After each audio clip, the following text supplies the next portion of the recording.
Look, I think Labor is excited. I mean, we definitely thought that there could possibly be a swing, particularly in that last sort of 36 hours. But I think anyone that saw the results last night would have to say that Anastasia Palaszczuk is now part of history here in Queensland and a Labor legend. So this has been a huge result for Anastasia.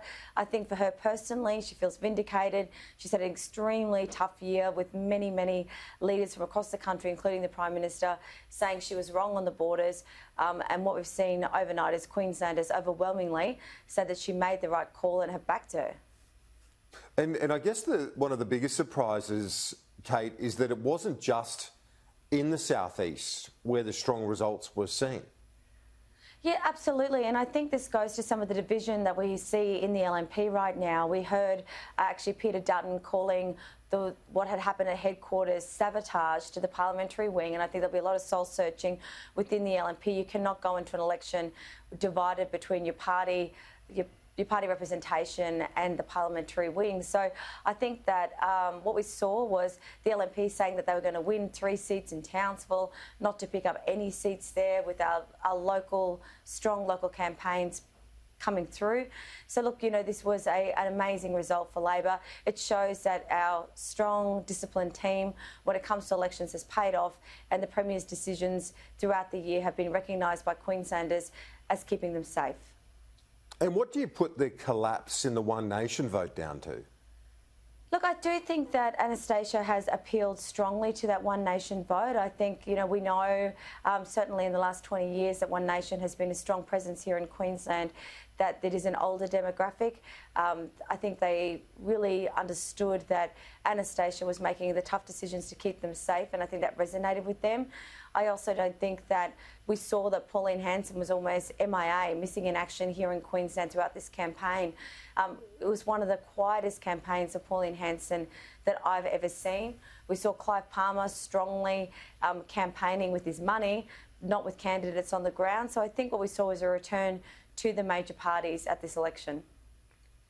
Why is there such a disparity between the very strong performance from Labor at the state level, but it just doesn't translate federally? What's your take on that?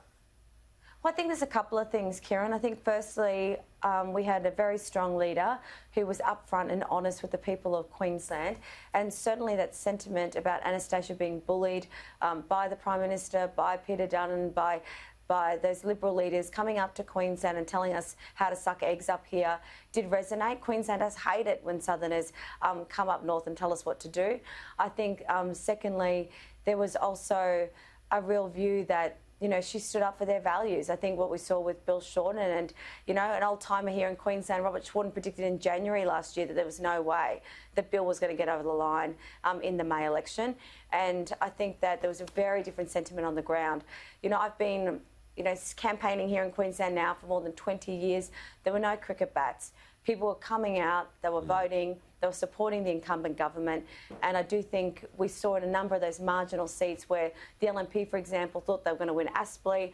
We saw the incumbent returned strongly with a better margin, and Bart Mellish. So I think there was a real sense of voting for security, voting for what was known. You would have seen Anastasia talked a lot about in the 2 debates, including the one on Sky, that vote for someone you know, vote for someone you trust.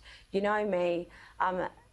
What we saw in Deb Fleckington was someone that was untested and untried, and I just don't think Queenslanders who are naturally conservative wanted to risk and have that risk at a time like now. Kate Jones, I remember when Anastasia Palaszczuk took the job, she was seen by many as someone who was just warming the seat. Well, far from that, she's now going to be the most successful female premier in the nation's history.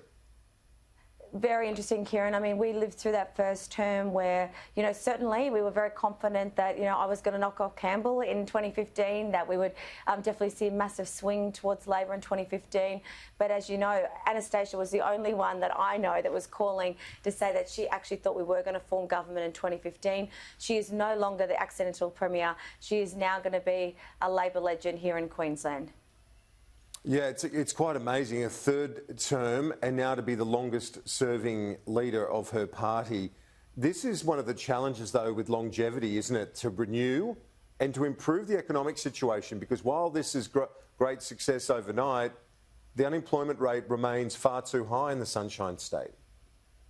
Look, absolutely, there are some significant challenges, I think, for not only Queensland, but indeed Australia. We are, we're seeing a massive change in the way the government operates. Having been brought up under the Howard era, I never would have thought I'd see a Conservative Prime Minister of our country saying you must borrow to build. And that's what he did. He wrote to every Premier in Australia saying, please borrow money. Let's build the infrastructure that we need to grow our economy.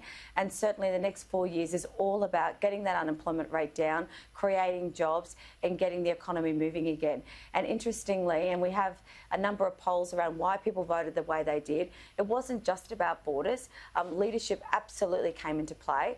Throughout the election, Labor actually changed their strategy and really ramped up the leadership piece. We could feel it on the ground. People were telling us at pre-poll, they were saying it to us on the doors, that they thought that Anastasia had strong leadership and compared to Deborah Clinton. So there was a real focus on us to really play that up in a presidential style election.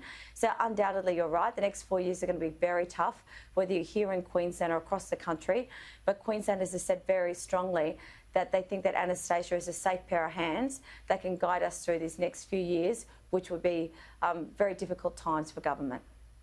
Yeah, indeed. And as you said, that there was a big cohort that supported her message. Whenever you hear voters using the same line, basically exactly as the leader is saying, that message is cut through about, and in this context, about keeping Queenslanders safe. But surely the next focus needs to be to reopen, to support those businesses that have been absolutely smashed, not just in Cairns, but other tourism hotspots around the state.